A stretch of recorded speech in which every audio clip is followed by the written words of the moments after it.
Pastor Chris Isaac gave series of prophecies on 31st night of December 2019 during the crossover service, one of which he said that most founding fathers of faith in Nigeria will be forced to speak out, to defend what they believe and to condemn what they don't like.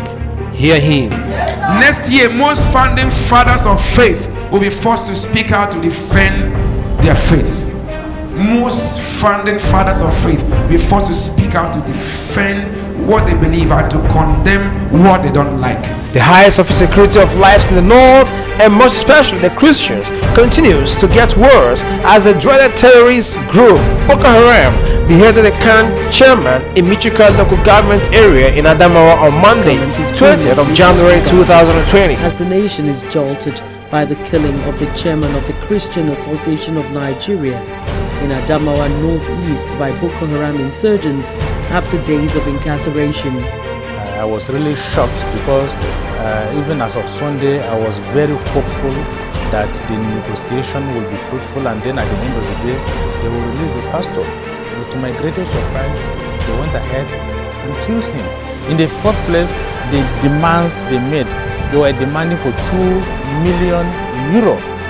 But again, we negotiated, and we thought that they had really understood with us, and we understood them, and then we were going to strike the deal and then effect it. But they decided to behave differently. I think the first thing that the government needs to do is to tell Nigerians the truth. Boko Haram is not defeated, and they are still active and strong. And so the government should stop fooling Nigerians, and they should stop deceiving Nigerians. Boko Haram are still there, and they are still very active. If they are not there, then why should we be experiencing these kind of things? Who can pass from Michika to Maiduguri without military escort? Even sometimes with the military escort, you have to stop and wait for Boko Haram to finish their operation before you pass. So Boko Haram is still active, and they are still taking control and still in possession of some territory within the northeast.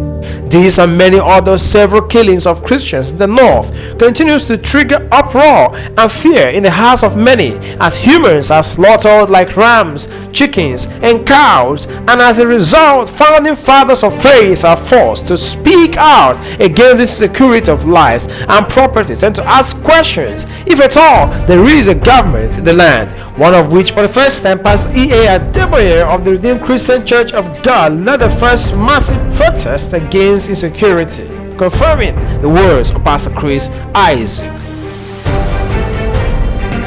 Next year, most founding fathers of faith will be forced to speak out to defend their faith. Most founding fathers of faith will be forced to speak out to defend what they believe and to condemn what they don't like. The church views the unabated kidnappings, extortions, and killings of Christians and innocent Nigerians as shameful to the government that each time boasts that it has conquered insurgents. It is saddening that each time the government comes out to claim the defeat of the insurgents, more killings of our people are committed. I think the first thing that the government needs to do is to tell Nigerians the truth. Boko Haram is not defeated, and they are still active and strong.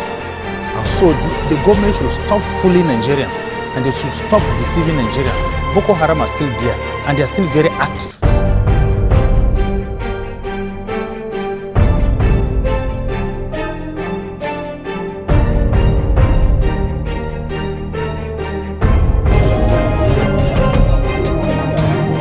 Pastor Chris Isaac also went ahead to say that we must earnestly pray for Christians in the north, because he said that he saw Christians in the north suffer more and more persecutions. Because I see Christians in the north suffer more and more severe persecution. We must pray for our brethren, and then it started spreading around from one place to another. We must pray. Open your mouth and talk to the Lord, somebody. Everyone that is behind these evil doers, God should expose and wipe them away totally, because they are the one that brought evil to their children and to their family. The Lord, therefore, all of them should wipe away on that. They are not want to live. Enough is enough of bloodshed. They are killing people as if they are killing chicken. They are killing people as if they are killing ram. It's a human being and the creator of God. The person that you cannot create, you are killing them as if you are killing chicken. So therefore, we are praying to God that God has answered our prayer, because God has answered by fire. You answer our prayer today concerning all the killers of this nation. nation, this nation, they will trouble to death in the name of Jesus Christ. So shall it be in Jesus' mighty name. Amen. Next year, most founding fathers of faith will be forced to speak out to defend their faith. Most founding fathers of faith will be forced to speak out to defend what they believe and to condemn what they don't like. God is still speaking. Please earnestly pray for Nigeria. God is still speaking.